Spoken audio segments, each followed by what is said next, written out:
You might want to be creative with the Bazier Text Path feature, but if you don't really understand it, you won't succeed. So what if I give you some tricks on that?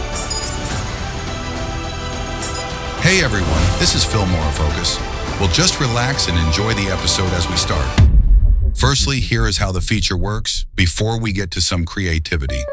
Head over to the title section and drag the default title onto your timeline. Then head into the text settings to change the content. If you're in the mood to get creative, feel free to pick a new font from the font selection list, adjust the font scale, and even change the color to make it pop. Once you're happy with how it looks, scroll down until you find the Bazier Path option and enable it. You'll see 3 points forming a straight line right under your text. The first point is your starting point. The last one is the end point. And the middle one is your control point. Position the starting point where you want the animation to begin. Zoom out of the preview screen to place the starting point just off the screen. Then click on the line to add more points, and you will see these 2 control strings. By using the 2 control strings, you can create a nice curve. Feel free to click again in the blank space to add more points, and then adjust their positions and control points to create your perfect path. Render your project to see the final text animation.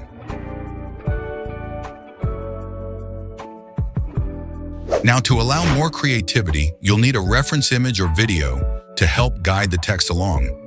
Just import your chosen reference video and place it on the timeline.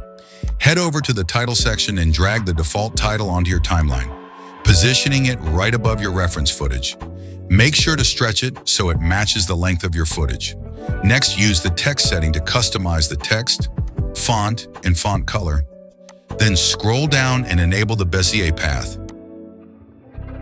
Place the start point of the Bazier path out of the screen, but align to the path you want to use for text animation. Now add points and adjust them according to the edges of the path. Keep adding and adjust the points.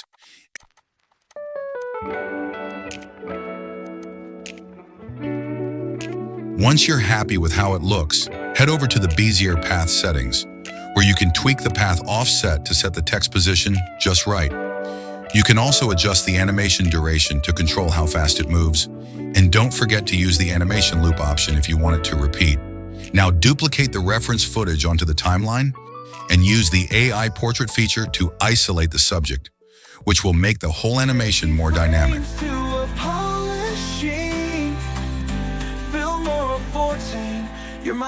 Now you check that out.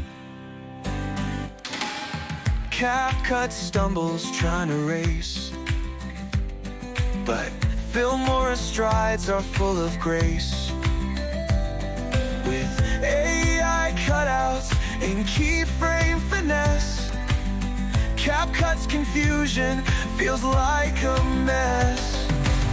Enhanced audio noise no more.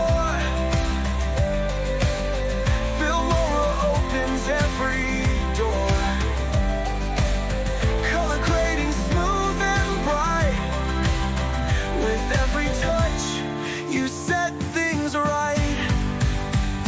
Oh, Filmora. And having that said, I hope you have enjoyed today's episode. And until I meet you in the next one, peace.